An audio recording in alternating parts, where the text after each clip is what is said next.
Eu trabalhava como contador em uma empresa localizada fora da cidade.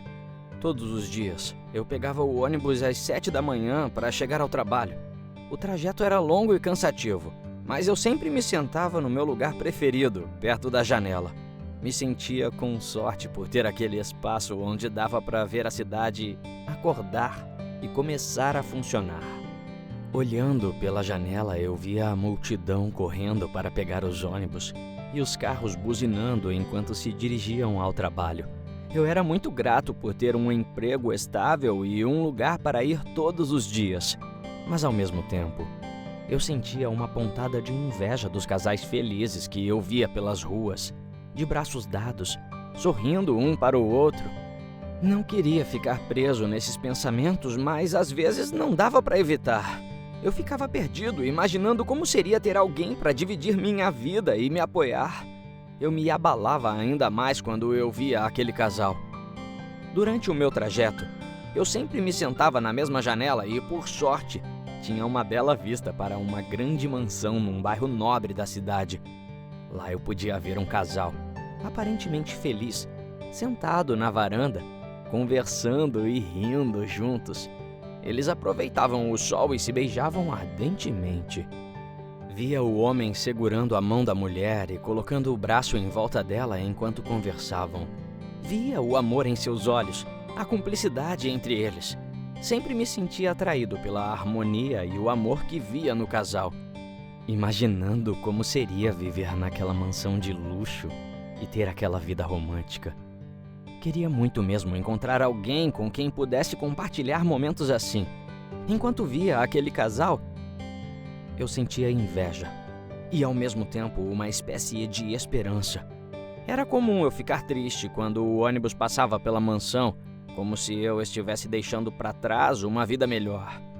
Aqueles momentos eram tão rápidos, mas tão intensos, que eu sempre saía do ônibus com a cabeça cheia de pensamentos sobre eles. Me pegava imaginando como deveria ser a rotina dos dois, acreditando que eles deviam ter uma vida perfeita juntos, sem preocupações ou problemas. Sempre fiquei encantado com o amor que era visível que eles tinham. Era confortável ver aqueles momentos, pois uma espécie de confiança e esperança tomava conta de mim. Porém, um dia, no entanto, eu os vi em uma briga muito feia. Eu estava sentado em meu lugar de sempre, olhando para fora da janela, quando escutei os gritos e xingamentos. Fiquei chocado com a intensidade da discussão, já que eles sempre pareciam tão apaixonados e unidos. Me senti meio estranho, como se estivesse invadindo a privacidade deles, mas não dava para desviar o olhar. No dia seguinte, quando o ônibus passou pela casa novamente, eu vi a mulher vestindo uma roupa toda preta, como se estivesse em luto. Fiquei pasmo ao ver a diferença em sua aparência e atitude em relação aos dias anteriores.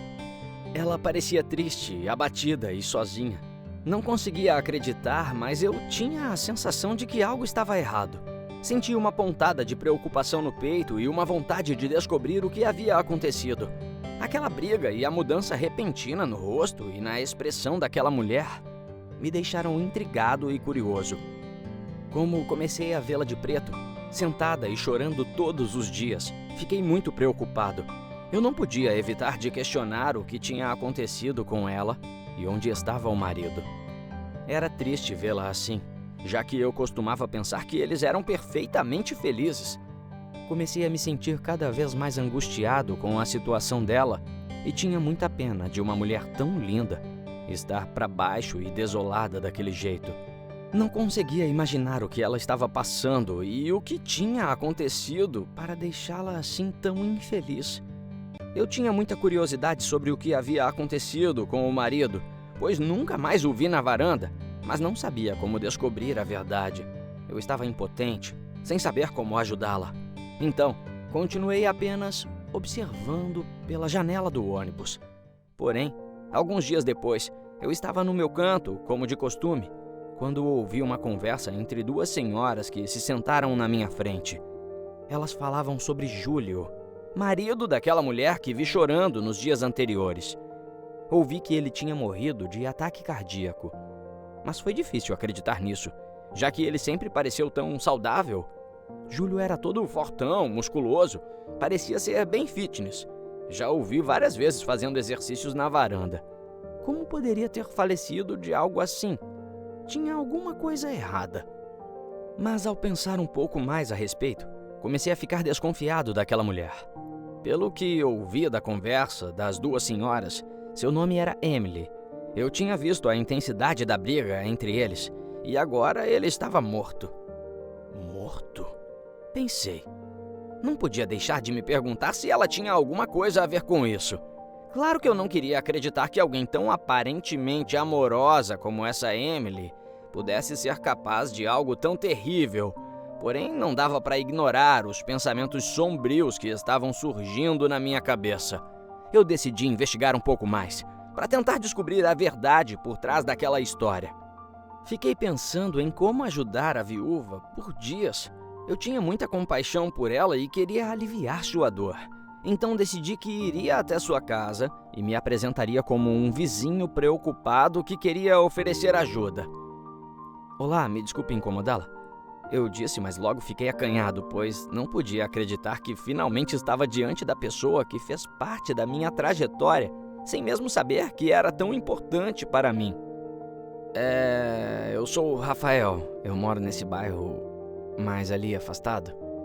Ouvi dizer que você anda passando por momentos difíceis e eu queria me oferecer para ajudar em alguma coisa. Ela me olhou meio seca e falou: Obrigada, mas estou bem. Não preciso de ajuda.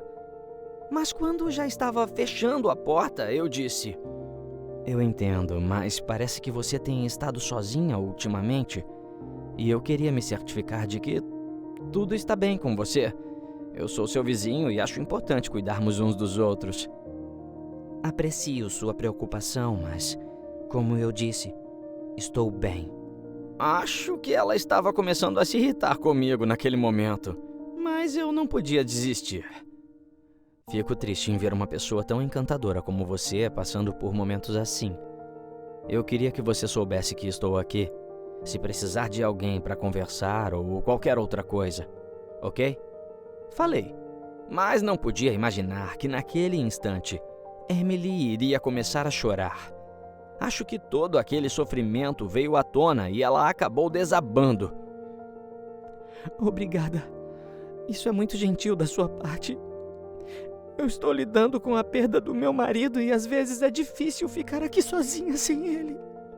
Meu coração doeu de vê-la daquele jeito. Eu sinto muito pelo seu marido. A perda de um ente querido é sempre difícil de lidar. É bom ter alguém para conversar. Ela falou de forma mais gentil. Parece que as pessoas estão sempre muito ocupadas e não há muita gentileza no mundo. Então, eu falei que ela poderia contar comigo, pois eu estaria disponível caso ela precisasse. Emily me agradeceu e assim eu fui embora. Eu estava tão feliz e tremendo ao mesmo tempo, pois ela era tão linda. Eu estava encantado. Ela tinha cabelos longos e sedosos, cor de mel, que caíam suavemente sobre seus ombros.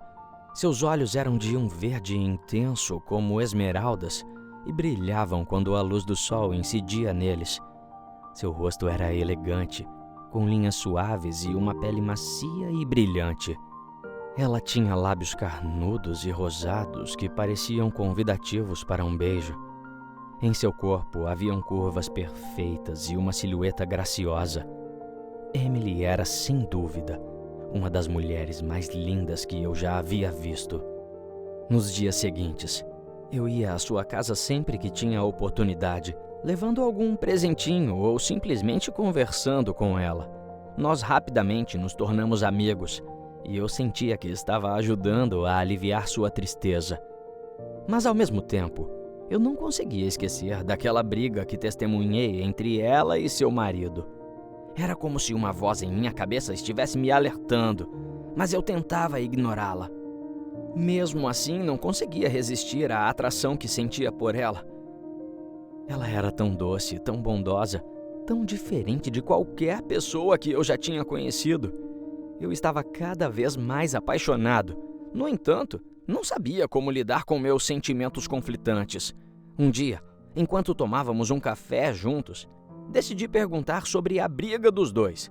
Não sabia o que esperar, mas precisava saber a verdade. Emily, eu sei que isso pode ser difícil para você, mas eu preciso perguntar. Aquela briga que eu ouvi falar que teve entre você e o Júlio, o que aconteceu? Ela engoliu em seco, como se estivesse nervosa, e respondeu. Foi apenas um mal-entendido. Nós tínhamos nossos altos e baixos, como qualquer casal, mas sempre nos amamos profundamente. Foi muito estranho. Algo em sua resposta soou falso e eu ainda estava desconfiado. Não conseguia acreditar nela naquela hora.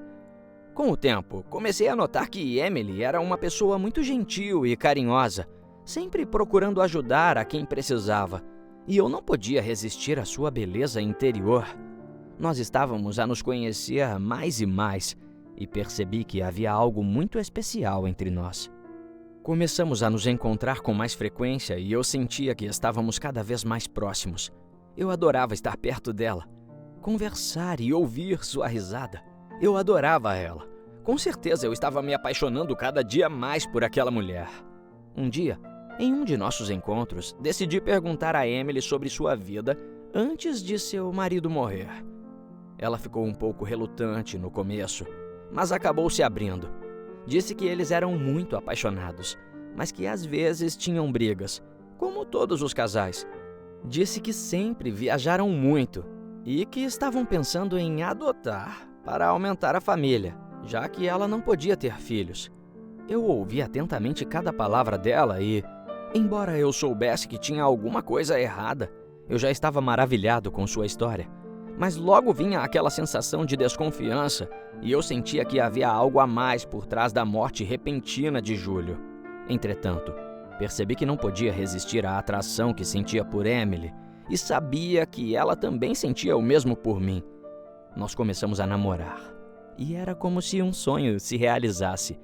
Bom, não totalmente, né? Eu tinha que descobrir a verdade sem machucar a mulher que eu amava.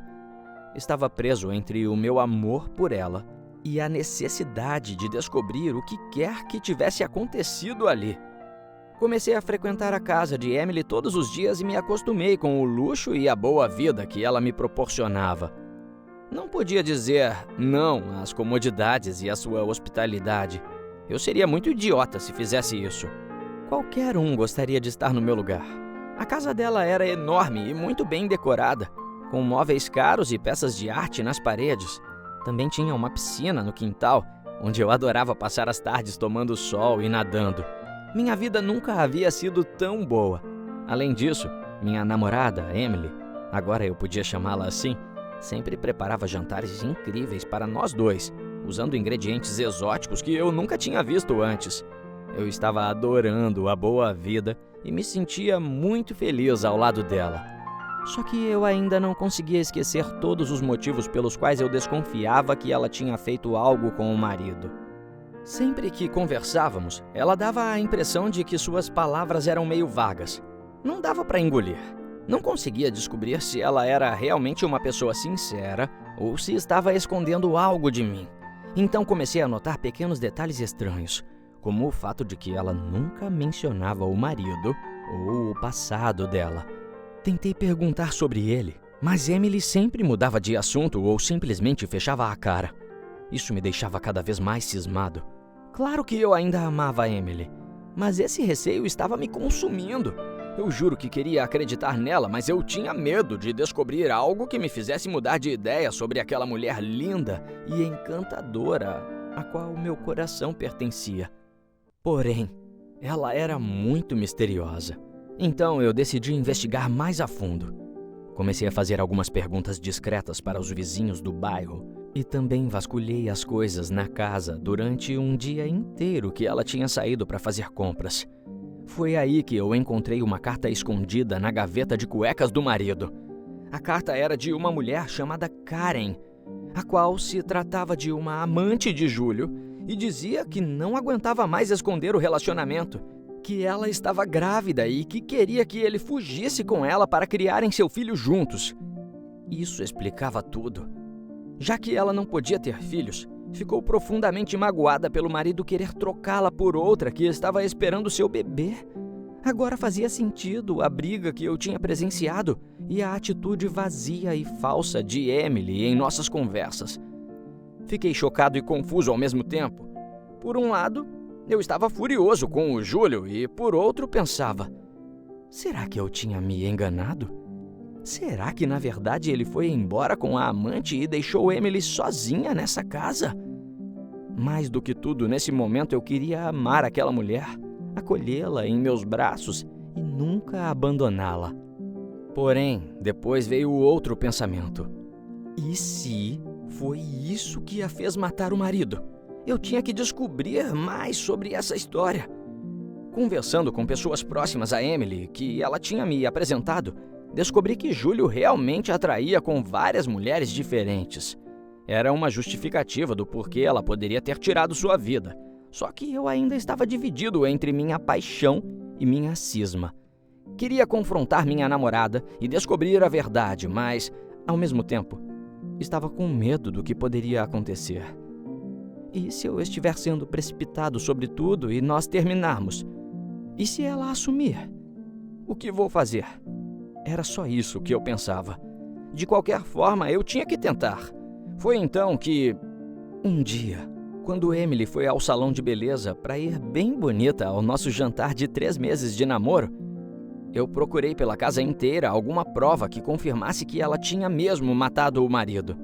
Eu não sei o que era mais apavorante, achar ou não achar alguma coisa, mas logo descobri o que era pior. Escondido em uma gaveta, lá no fundo, eu encontrei uma carta que a princípio achei que era de Karen, a amante. Só que para o meu azar, ela era de Emily. Era uma carta pós-morte de Júlio, onde minha namorada falava que sempre o amaria e que sempre sentia muito por tê-lo matado.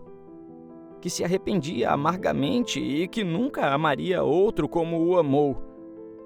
Eu fiquei arrasado.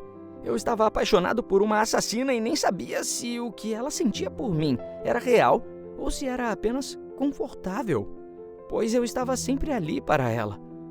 Eu não sabia o que fazer. Me sentei na beira da cama dela e chorei. Devo ir à polícia. Ou eu devo protegê-la, já que eu ainda a amo. Esses pensamentos me consumiam. Então decidi que era hora de confrontá-la sobre o que eu tinha descoberto.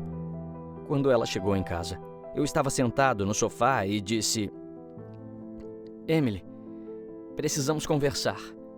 Eu não sabia muito por onde iniciar aquela conversa e comecei a gaguejar. Eu descobri algumas coisas sobre o Júlio. Ele tinha uma amante e ia te deixar, não é? Ela ficou pálida e se desesperou. Lágrimas começaram a cair de seus olhos e então ela pediu um momento para que pudesse buscar um copo d'água na cozinha e tentar se acalmar. Disse que depois me contaria tudo. Eu fiquei ali sentado, esperando. Meu coração estava a mil. Assim que ela voltou, eu estava muito nervoso e simplesmente gritei: Me conte, Emily. Você matou ele, não foi? Porque ele estava te traindo e ia te abandonar, não foi isso? Ela me olhou fixamente e, chorando, confirmou meus piores receios. Com uma voz trêmula, falou: Eu não aguentei, Rafael. Eu amava tanto ele, e ele me traiu da pior maneira possível.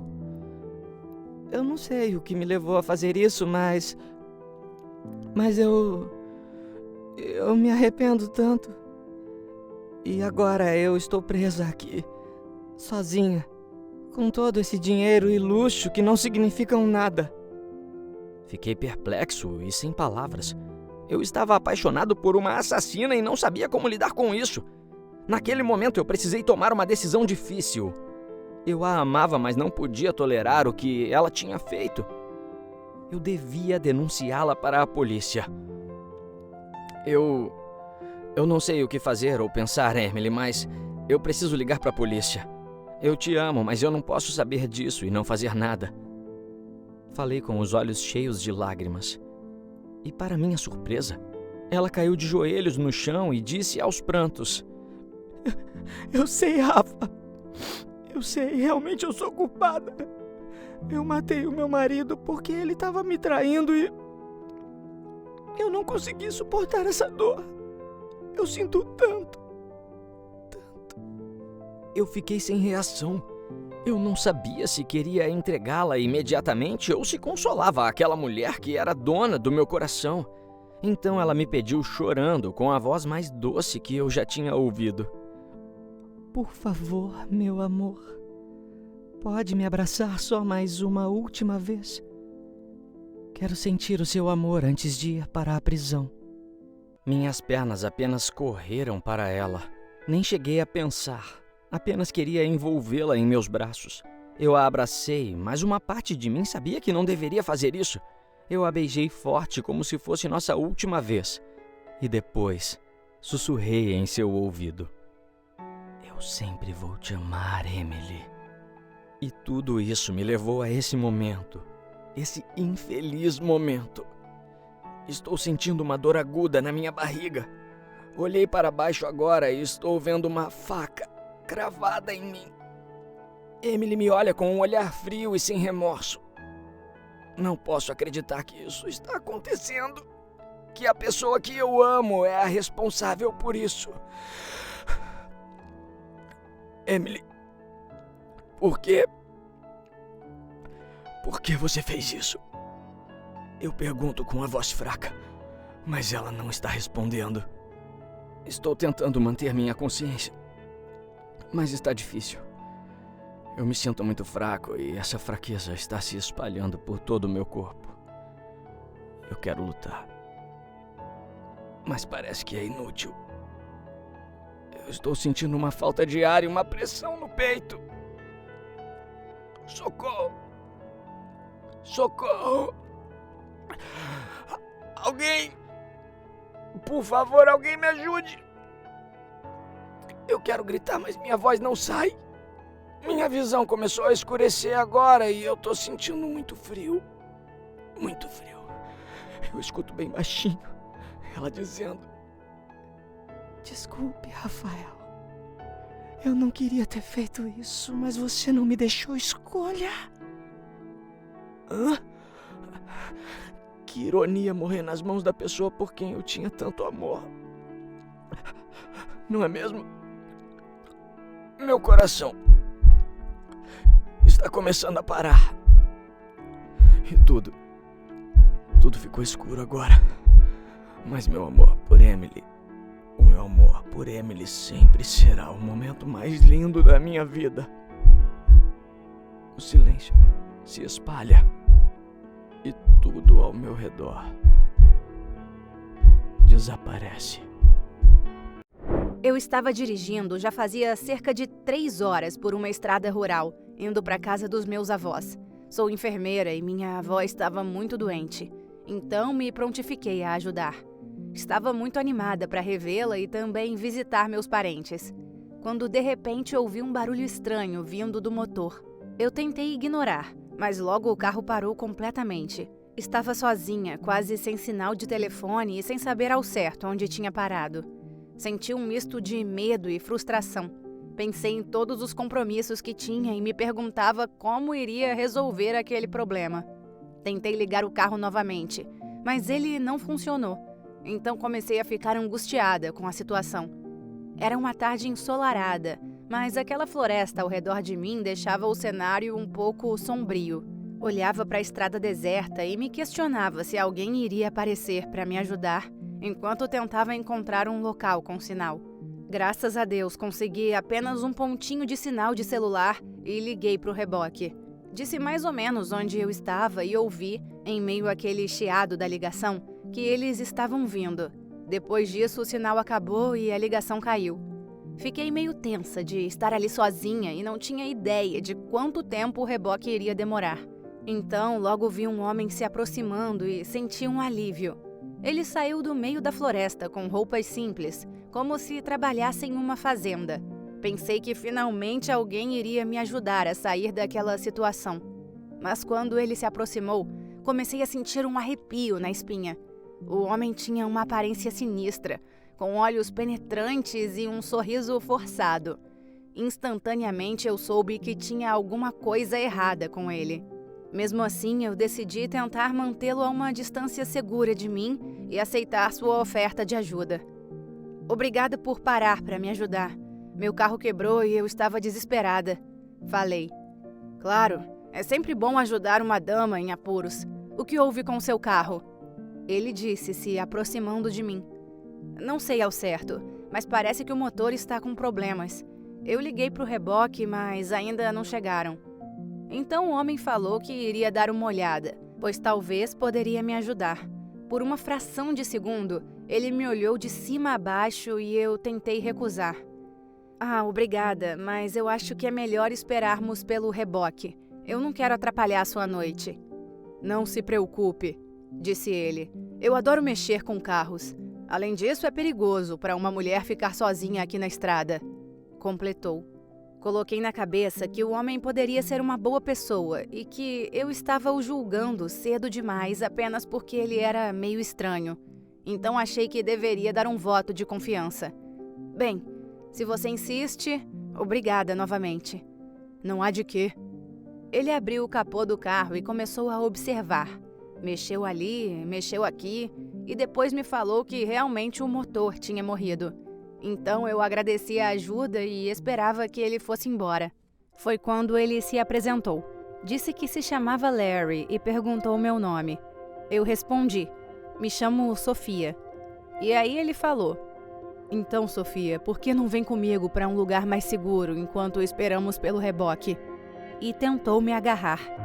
Eu dei um passo para trás e disse que preferia ficar ali. Porém, ele continuou se aproximando e me segurou.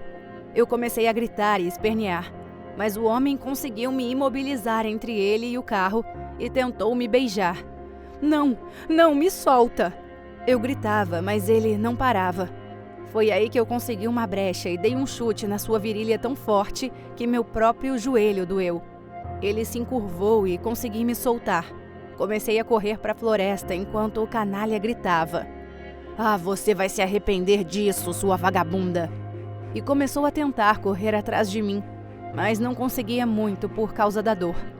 Eu corri o mais rápido que pude, sem olhar para trás. Sabia que tinha que escapar daquele homem a todo custo. O medo me consumia e eu mal conseguia pensar. Tudo que eu queria era encontrar algum lugar seguro. Eu o ouvia gritando. Vem aqui, sua vagabunda! Não adianta correr porque eu vou te achar. E sentia um pavor enorme. Ele acabou me perdendo de vista, mas aí eu percebi que estava perdida na floresta. Não tinha ideia de para onde ir. Apenas corria, esperando encontrar alguma ajuda. Eu tropecei em raízes, esbarrei em arbustos, passei no meio de uma das folhas afiadas que cortaram meu braço. Porém, nada disso me fazia parar. De repente, senti meu pé ceder e caí em um buraco. Eu gritei de dor, pois tinha deslocado meu pé. Mas logo me arrependi, pois o som poderia atrair aquele homem até mim. Eu o ouvia gritando de longe. Não se preocupe, gatinha. Eu vou te achar mais cedo ou mais tarde. Não adianta se esconder de mim. Quando quero uma florzinha assim como você, eu sempre consigo. Eu não conseguia subir pelas paredes escorregadias e estava apavorada de medo de ele me achar. Então comecei a chorar. Não sei se era de dor, desespero ou porque de repente veio 1 milhão de coisas na minha cabeça, como o fato de eu estar sem comida ou água. Eu não sabia o que fazer. Estava sozinha, perdida e presa naquele buraco maldito. Começaram a vir algumas perguntas na minha mente enquanto eu tentava subir aquelas paredes. Quanto tempo eu vou sobreviver se eu ficar aqui? Será que alguém que não seja esse louco vai me achar? É esse o meu fim? Eu tentei me manter calma, mas a angústia só aumentava a cada minuto. Eu não sabia se alguém iria me encontrar a tempo antes dele, porque eu ouvia gritar meu nome o tempo todo. Sofia! Vem aqui, Sofia! Eu estava com tanto medo. Mas então ouvi a buzina do reboque que estava chegando, só que não tive coragem de gritar. Alguns minutos depois, eu os ouvi indo embora e comecei a chorar mais ainda. Foi aí que percebi que provavelmente passaria a noite ali. mas não tinha ideia de que ficaria 10 dias naquele maldito buraco. Ele era profundo e escuro, e eu mal conseguia ver o topo. Devia ter uns 6 metros de altura e as paredes eram escorregadias e íngremes. Eu não conseguia encontrar nenhum apoio para subir. Havia uma camada de lama no fundo do buraco e o ar era úmido e abafado.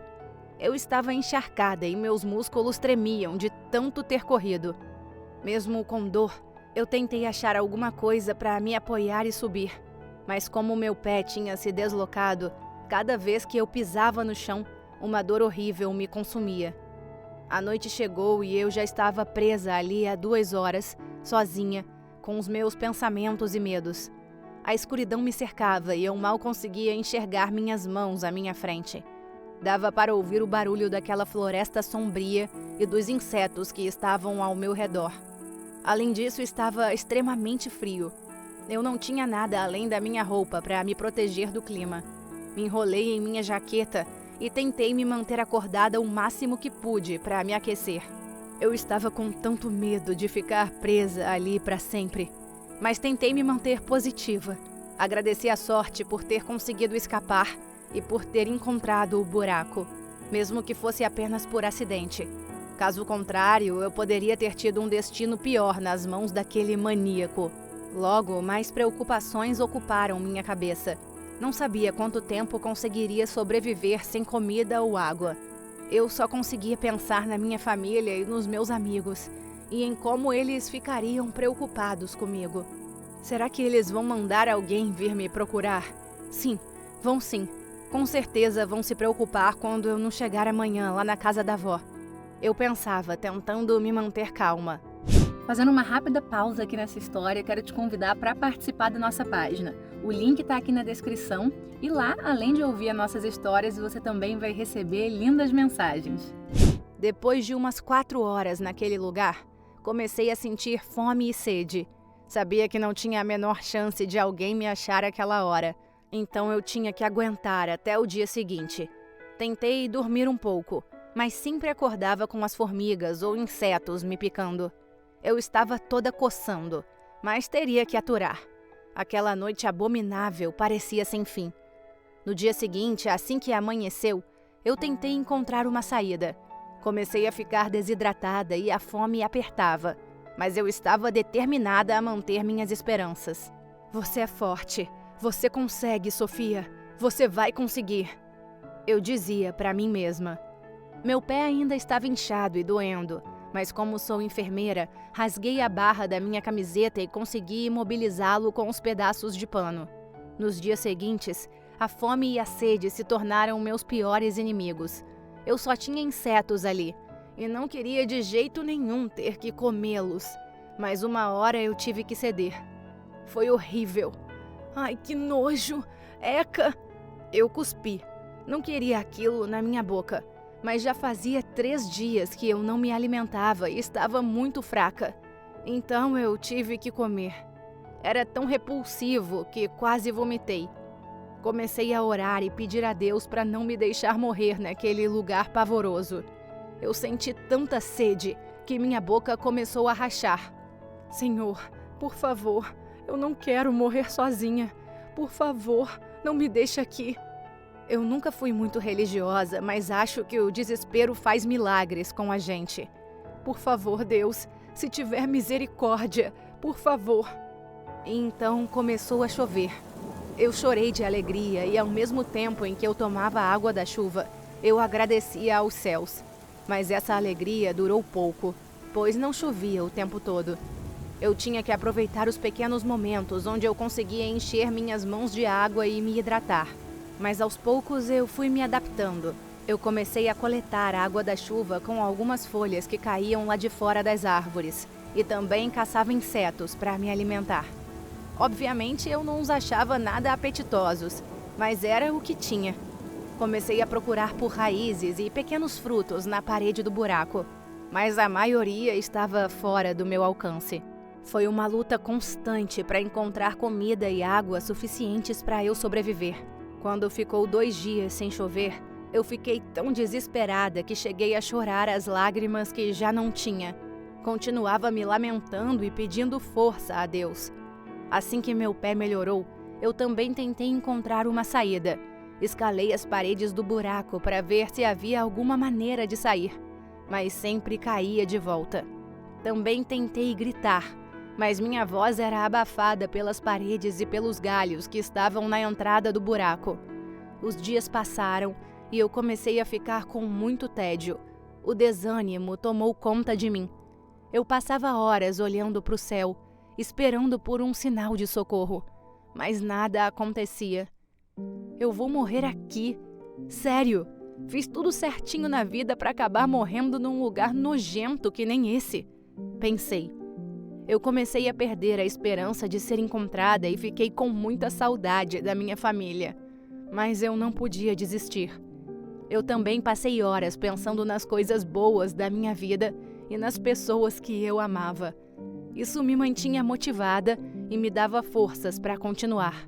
Durante meus 10 dias presa naquele buraco maldito, minha mente esteve em constante conflito. Por um lado, eu estava determinada a sobreviver. Me concentrava em encontrar alimento e água, planejando como eu iria sobreviver por mais um dia. Por outro lado, havia momentos em que a desesperança e a solidão me dominavam. Eu me perguntava se algum dia alguém iria me encontrar ou se eu iria morrer ali sozinha. Eu me sentia furiosa por aquele homem desgraçado que aparentemente tinha vindo para me ajudar, apenas ter piorado a minha situação e me fez viver aquele inferno. Tinha momentos de reflexão em que eu me questionava sobre minhas escolhas e o rumo da minha vida. Como foi que eu levei a minha vida de maneira tão corrida, sem parar para apreciar as pequenas coisas? Se eu sair daqui, eu vou ter a chance de mudar isso, de apreciar mais a vida e as pessoas ao meu redor. Mas, acima de tudo, eu tentava me manter forte.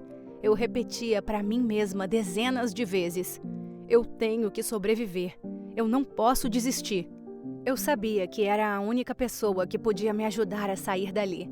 Eu tinha que ser minha própria heroína. Já estava completando uma semana que eu estava presa naquele lugar profundo e tenebroso. Eu tinha me acostumado com a solidão e com a escuridão constante. Enquanto estava sentada, ouvindo o eco dos meus pensamentos, ouvi algo cair no buraco e depois arrastando em minha direção. Eu me assustei e comecei a procurar com as mãos, tentando encontrar a fonte do barulho. Minha visão estava bem limitada naquele momento, pois a luz da lua não estava ajudando muito. Quando de repente minha mão encontrou algo frio e escorregadio e soube imediatamente que era uma cobra. Entrei em pânico. Imediatamente peguei uma pedra e comecei a bater nela até que ela ficou sem vida. Foi uma das coisas mais difíceis que já tive que fazer em toda a minha existência. Fiquei ali por um tempo, chorando e pensando em como minha vida tinha chegado àquele ponto. Eu estava sozinha, presa em um buraco. E agora, mesmo que apenas para me proteger, eu tinha tirado a vida de outra criatura. Os dias foram passando e eu estava cada vez mais fraca, pois apenas os insetos e algumas folhas que comia não estavam sendo o suficiente. Eu estava começando a perder a esperança de ser encontrada. Minha reserva de água havia acabado e eu estava sobrevivendo apenas com um pouco de umidade na terra. O frio noturno era insuportável e eu tentava me aquecer me enrolando em minhas roupas, as quais já estavam completamente repletas de lama.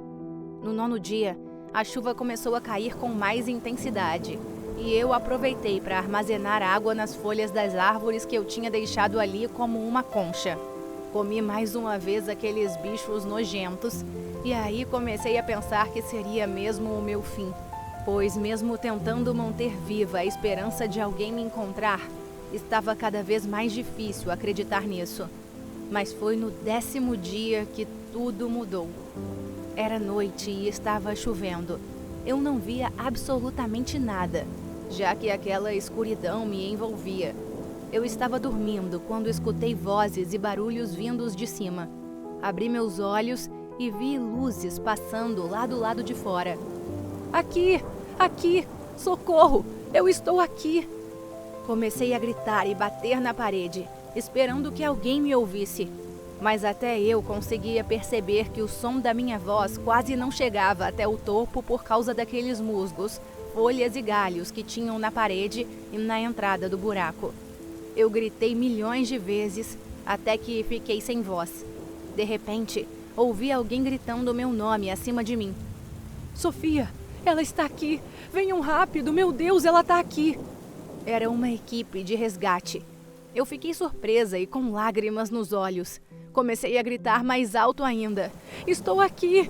Estou aqui! De repente, ouvi uma voz masculina dizendo: Estamos aqui. Você está a salvo. Nós vamos resgatá-la. Não consigo explicar o quanto fiquei feliz e aliviada naquele momento. Eu comecei a chorar de emoção e apenas caí de joelhos. Não podia acreditar que aquilo finalmente estava chegando ao fim. Finalmente um bombeiro desceu com uma espécie de corda pela parede enlamaçada do buraco. Então me prendeu no equipamento de segurança e me puxaram. Um dos policiais me perguntou o que tinha acontecido e eu lhe contei a história de como meu carro havia quebrado e de como eu havia caído no buraco. Eles pareciam incrédulos em como eu havia sobrevivido por 10 dias sozinha, mas acreditaram em mim. Me levaram para o hospital para passar por avaliações médicas e me reidratar. Eu estava com algumas escoriações e cortes, mas estava viva. Lá eu fui recebida com muito amor e preocupação por minha avó e família, que, desesperada, falou que todos na cidade estavam preocupados comigo. Eu estava tão grata por estar a salvo e não conseguia acreditar que a minha jornada de sobrevivência naquele maldito buraco havia chegado ao fim. Mas também sentia uma grande culpa por ter preocupado minha avó e as pessoas que me amavam.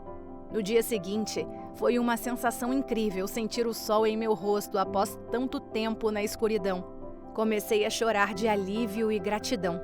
Então, quando perguntei como eles tinham me encontrado, a polícia disse que ficou sabendo que eu estava perdida apenas uma semana depois daquele incidente.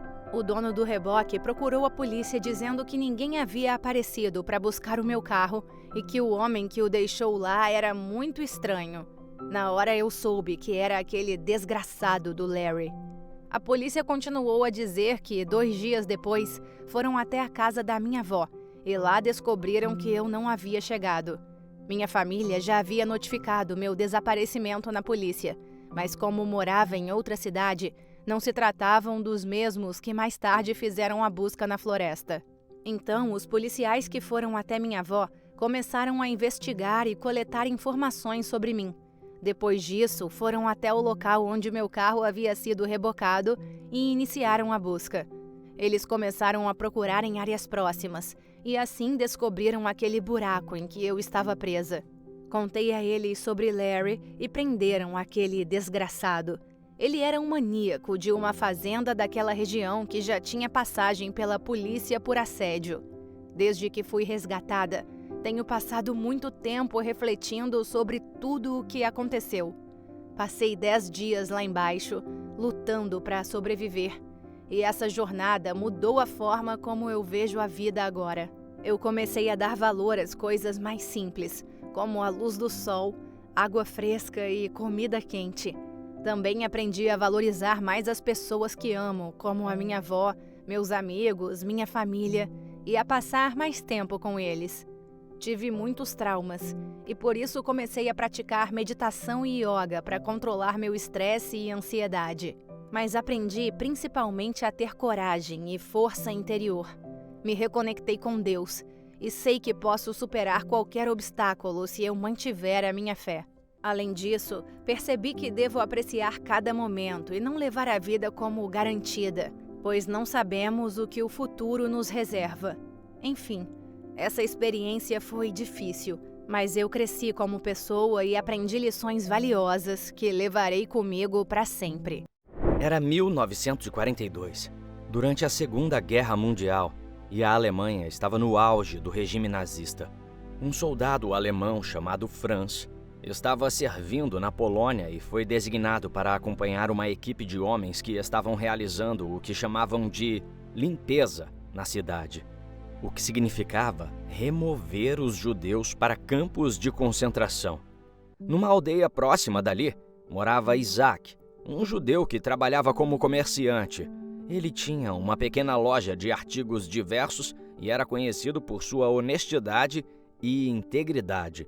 Além disso, Isaac era uma pessoa muito generosa e sempre ajudava aqueles que precisavam. Com seu trabalho, o comerciante sustentava sua esposa, Adara, e seus 2 filhos pequenos, Davi e Israel. Mas sua verdadeira paixão era passar adiante sua fé e conhecimento sobre a Torá para as próximas gerações. Ele era um judeu devoto que acreditava firmemente em sua fé e passava esse conhecimento para sua família e amigos. O homem tinha uma grande comunidade judaica onde vivia na aldeia e era muito respeitado por sua sabedoria e bondade. Um dia, Franz tropeçou e a sola de seu sapato descolou. Ele foi até uma loja no centro da cidade comprar cola para colar o solado de seu sapato e acabou vendo um homem com umas roupas simples, bem simples, mas que exalava uma certa felicidade que ele não sabia explicar. Este homem era Isaac, que havia ido comprar algumas mercadorias para sua loja. Porém, Franz se aproximou e perguntou, achando que Isaac trabalhava lá. "Bom dia, senhor. Saberia me falar qual dessas colas é a melhor para este tipo de solado?"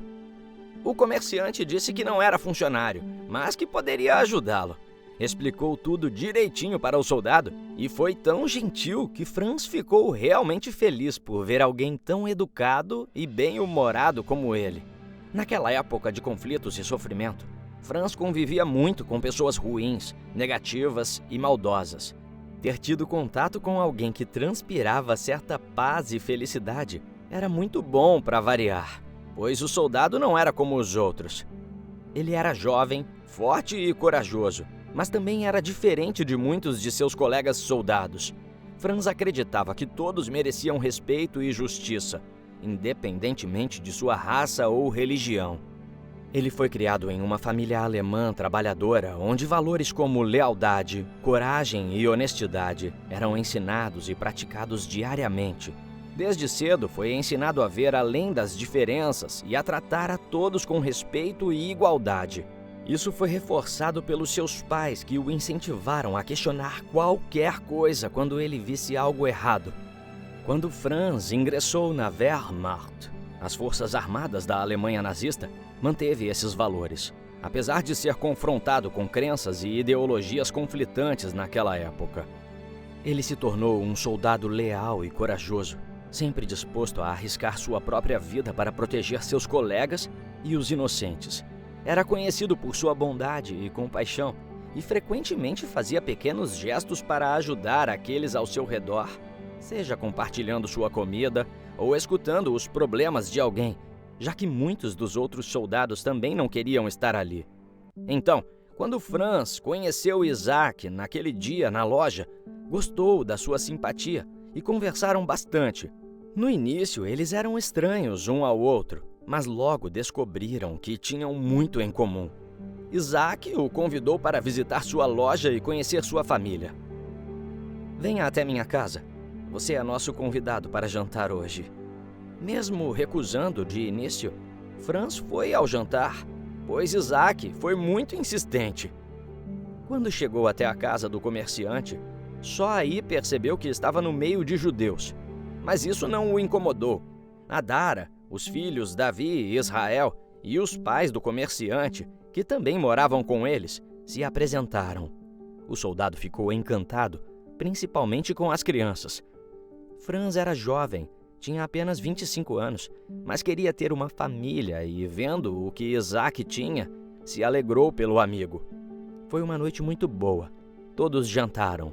Os 2 homens notaram que compartilhavam interesses similares e que riam das mesmas piadas, e por isso logo se tornaram grandes amigos. Pouco tempo depois, já eram inseparáveis. Franz sempre o visitava e ambos compartilhavam seus sonhos e desafios da vida diária. Mas essa amizade era muito perigosa, pois se os outros soldados descobrissem que Franz estava compactuando com um judeu, era o fim para os 2.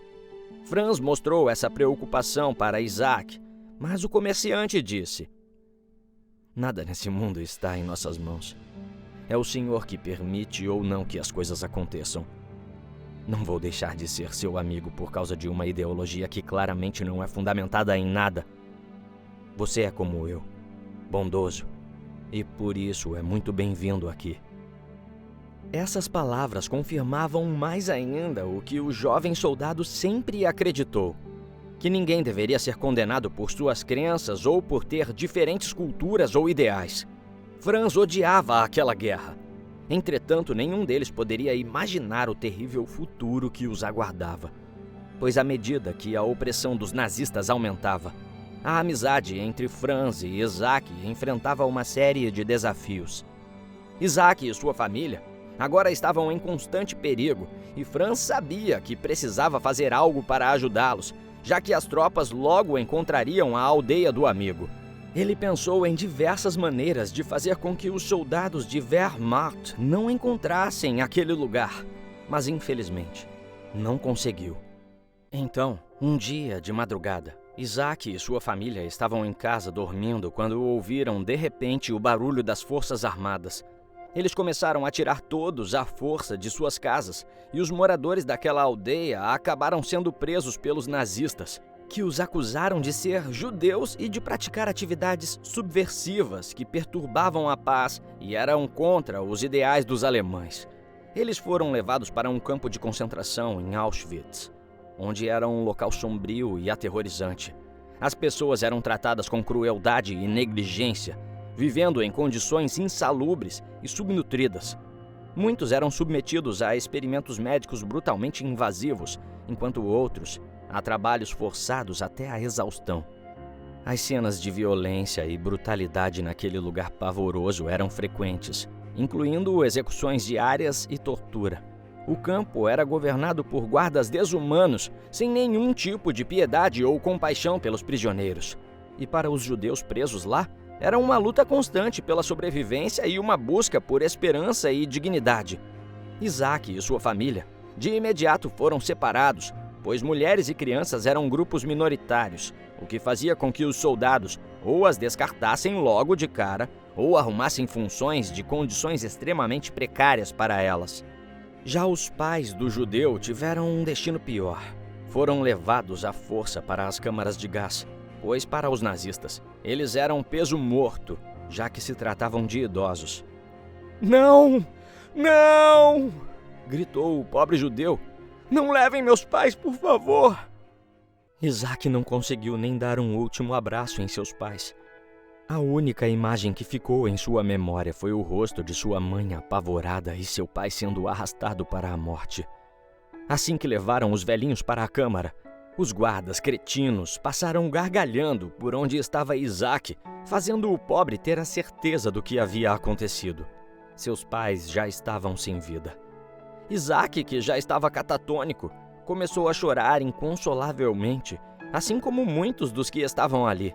Naquele lugar pavoroso, o comerciante e sua família passaram por uma série de atrocidades, incluindo fome, doenças, falta de higiene e trabalhos escravos. Eles estavam presos em condições horríveis, sem nenhuma dignidade. A fé de Isaac o manteve forte e ele buscou consolar seus companheiros de prisão, compartilhando sua esperança com eles. Apesar das difíceis condições, o judeu nunca perdeu suas convicções e esperava um dia poder escapar e estar com sua família novamente. Quando soube que seu amigo havia sido preso, Franz sabia que precisava agir rapidamente para ajudá-los a escapar. Ele planejou com cuidado e finalmente chegou ao local onde Isaac e sua família estavam, disfarçado como um oficial da SS e com um plano para levá-los até a fronteira, onde poderiam encontrar segurança. Assim que conseguiu se infiltrar no campo de concentração, encontrou Isaac em uma das celas. O judeu ficou chocado e perguntou: "Franz, como você chegou até aqui? Eles vão descobrir e te prender." O jovem soldado olhou nos olhos do amigo e respondeu: "Eu não posso simplesmente ficar de braços cruzados e assistir a vocês serem mortos. Eu sou seu amigo e farei tudo o que estiver ao meu alcance para ajudá-los. Você e sua família Precisam sair daqui agora.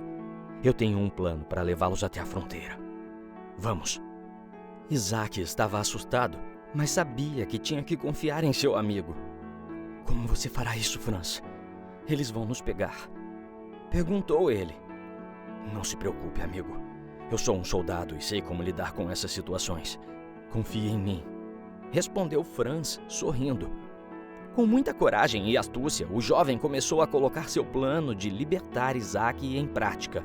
Estourou o cadeado e abriu a porta da cela onde o amigo estava. O escondeu atrás de um galpão abandonado e, a partir daí, eles planejaram a fuga, esperando a oportunidade perfeita para escaparem do campo de concentração. Isaac sabia que, em um determinado momento do dia, todos os prisioneiros, incluindo mulheres e crianças, ficavam juntos nas mesmas celas. Era quando comiam. Então, os dois amigos decidiram agir nesse momento, pois Isaac estaria com sua família. Quando chegou o anoitecer e a hora de alimentar os presos, Franz, que estava vestido como um dos nazistas, pegou Isaac pelo braço, como se fosse um soldado escoltando um detido, e começou a levá-lo para onde sua mulher e seus filhos estariam. Assim que os encontrou, Franz falou: "Fiquem aqui. Eu volto assim que der para buscar vocês." O jovem soldado criou uma distração para ajudar Isaac e sua família a escaparem do campo de concentração. Ele sabia que as patrulhas nazistas estavam em alerta máximo, procurando por qualquer sinal de fuga. Então, ele precisava encontrar uma maneira de distraí-los. Teve a ideia de fazer uma explosão no depósito de armas do campo, para que as patrulhas fossem obrigadas a se concentrar no incidente. Voltou correndo para a cela e libertou seu amigo e sua família, conforme dizia. "Anda, vamos! Temos que nos esconder!" O alemão se escondeu atrás dos galpões com os prisioneiros e os ajudou a escapar pelo portão do campo de concentração, enquanto todos os outros guardas estavam distraídos com a explosão. Apesar dos riscos e das dificuldades, Franz estava determinado a ajudar seus amigos a fugirem, e ele estava disposto a sacrificar sua própria vida para garantir a segurança deles. Era realmente um homem corajoso. Assim, contra todas as probabilidades, todos eles, Isaac, sua mulher e filhos e Franz, conseguiram fugir do campo de concentração de Auschwitz e partirem juntos, enfrentando muitos perigos ao longo do caminho. Eram mais de 60 quilômetros até a fronteira da Eslováquia. Então passaram por diversas situações. Enfrentaram frio, fome e cansaço, mas continuaram a avançar, sempre com Franz à frente, liderando o grupo. 2 dias depois foram perseguidos por soldados alemães que os encontraram, mas o jovem conseguiu mantê-los a salvo usando suas habilidades como soldado. Quando estavam fugindo deles, Isaac se preocupou com a segurança de Franz e disse: "Você está correndo um grande perigo, Franz. Eu não posso deixá-lo fazer isso." Mas o amigo respondeu: "Eu estou bem, Isaac. Eu não tenho medo de lutar por aquilo em que acredito. Além disso, você é meu amigo e eu faria qualquer coisa por você. Eu acredito que você também faria por mim se eu precisasse." "Faria sim, com certeza, meu amigo.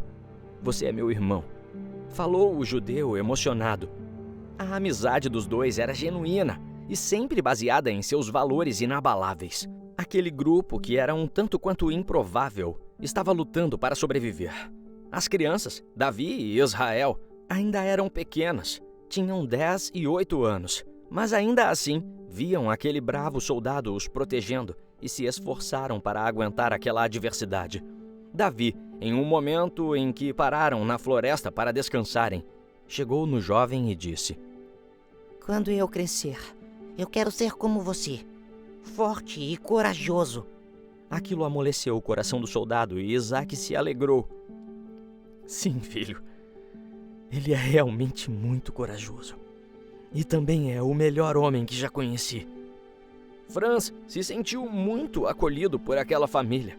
Durante a viagem até a fronteira, Isaac e Adara o convidaram diversas vezes para ir morar com eles, e Franz estava muito animado. Fizeram vários planos para quando estivessem livres de todo esse pesadelo. Franz faria parte da família.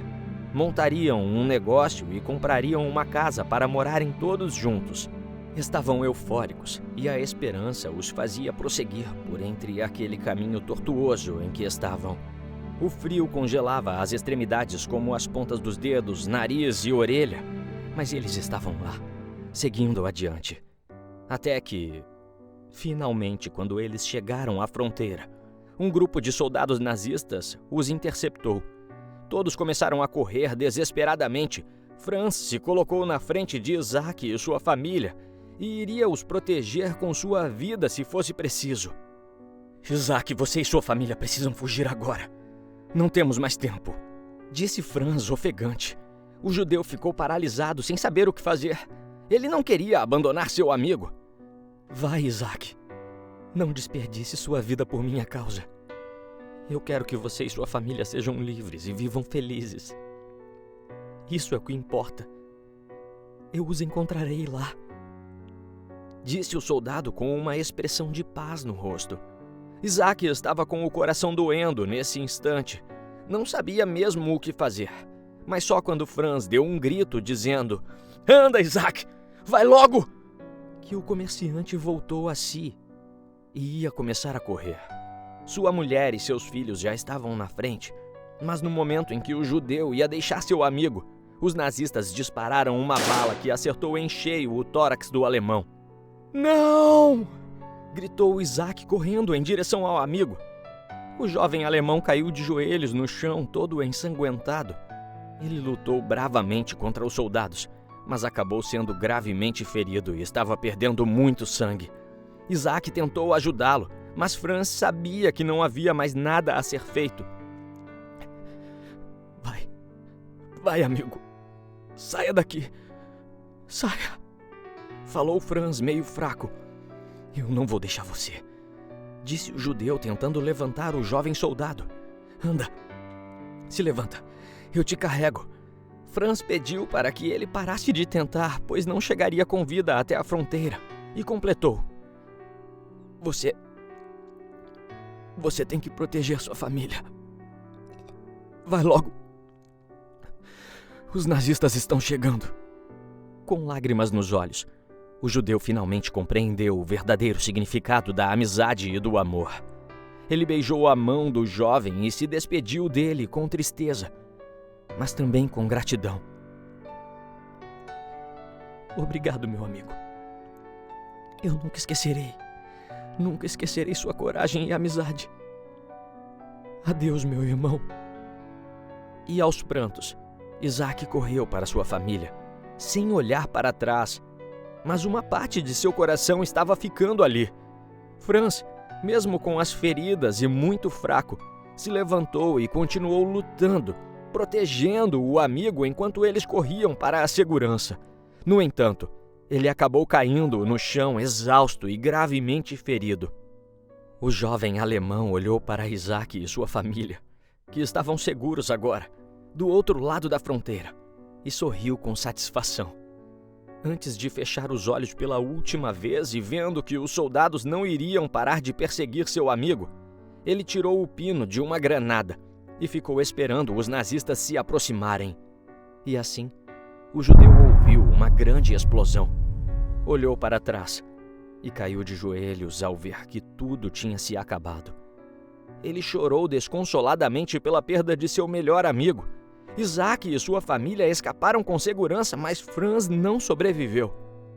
Ele morreu como um verdadeiro herói, sacrificando sua vida para salvar os outros. A família foi para um lugar seguro, longe da perseguição nazista. Eles viajaram incansavelmente, mudando de lugar várias vezes até que encontraram uma comunidade na Grécia que os acolheu e os protegeu. Com o tempo, eles conseguiram uma nova vida em segurança e começaram a reconstruir suas histórias. Eles nunca se esqueceram de Franz e de seu sacrifício heróico. Sempre o lembrariam como um verdadeiro amigo e como um membro valioso de sua família. Após sobreviver ao campo de concentração, Isaac sofreu com traumas graves. Ele tinha constantes pesadelos e flashbacks de crueldade que presenciou e da perda de seus pais.